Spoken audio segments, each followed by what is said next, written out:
बंगाल में टीएमसी में बड़ी बगावत, 101 पार्षदों के इस्तीफे से हिली ममता बनर्जी। नमस्कार दोस्तों, स्वागत है आपका हमारे चैनल पर।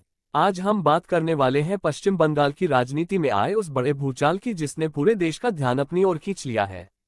कभी बंगाल की राजनीति पर पूरी तरह कब्जा रखने वाली तृणमूल कांग्रेस यानी टीएमसी आज अपने सबसे मुश्किल दौर से गुजरती नजर आ रही है। विधानसभा चुनाव में मिली करारी हार के बाद अब पार्टी के अंदर बगावत खुलकर सामने आने लगी है। सबसे बड़ा झटका तब लगा जब राज्य की अलग अलग नगरपालिकाओं से टीएमसी के 101 पार्षदों ने इस्तीफा दे दिया। जी हां, 101 पार्षदों का इस्तीफा, और वो भी ऐसे समय में जब पार्टी पहले से ही हार और अंदरूनी संकट से जूझ रही है। अब सवाल उठता है कि आखिर ऐसा क्या हुआ कि ममता बनर्जी की मजबूत मानी जाने वाली पार्टी आज टूटती हुई दिखाई दे रही है। क्या टीएमसी का संगठन बिखर रहा है? क्या नेताओं का भरोसा पार्टी से खत्म हो चुका है? क्या बंगाल में अब बीजेपी का दबदबा और बढ़ने वाला है?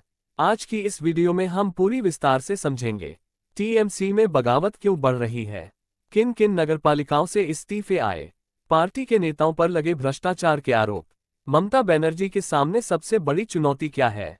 और आखिर बंगाल की राजनीति किस दिशा में जा रही है? तो वीडियो को अंत तक जरूर देखिए। टीएमसी की शुरुआत और ममता बनर्जी का सफर। दोस्तों, आज जिस पार्टी में संकट दिखाई दे रहा है, कभी वही पार्टी बंगाल की सबसे ताकतवर राजनीतिक ताकत मानी जाती थी। ममता बनर्जी ने लंबे संघर्ष के बाद तृणमूल कांग्रेस की स्थापना की थी। उन्होंने खुद को आम जनता की आवाज के रूप में पेश किया। उस समय बंगाल में 35 साल से वामपंथी सरकार का शासन था। लोग बदलाव चाहते थे, जनता एक नई उम्मीद तलाश रही थी। ममता बनर्जी ने इसी मौके को समझा और लगातार संघर्ष किया। रेलवे स्टेशन से लेकर सड़कों तक आंदोलन किए गए।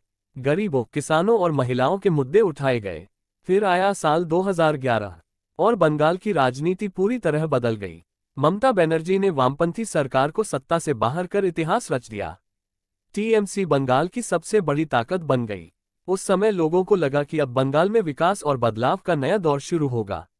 सत्ता में आने के बाद क्या बदला? लेकिन दोस्तों, जैसे जैसे समय बीतता गया, वैसे वैसे टीएमसी पर सवाल भी उठने लगे। विपक्ष ने आरोप लगाया कि पार्टी के कई नेता भ्रष्टाचार में शामिल हैं। कई जगहों पर अवैध वसूली और राजनीतिक दबाव की बातें सामने आने लगीं। हालांकि टीएमसी लगातार इन आरोपों को राजनीति से प्रेरित बताती रही, लेकिन जनता के बीच धीरे धीरे नाराजगी बढ़ने लगी। सबसे ज्यादा असर तब पड़ा जब कई बड़े नेताओं के खिलाफ जांच शुरू हुई। कुछ नेताओं की गिरफ्तारी भी हुई। इससे पार्टी की छवि को काफी नुकसान पहुंचा। 2026 विधानसभा चुनाव और टीएमसी की हार। अब बात करते हैं उस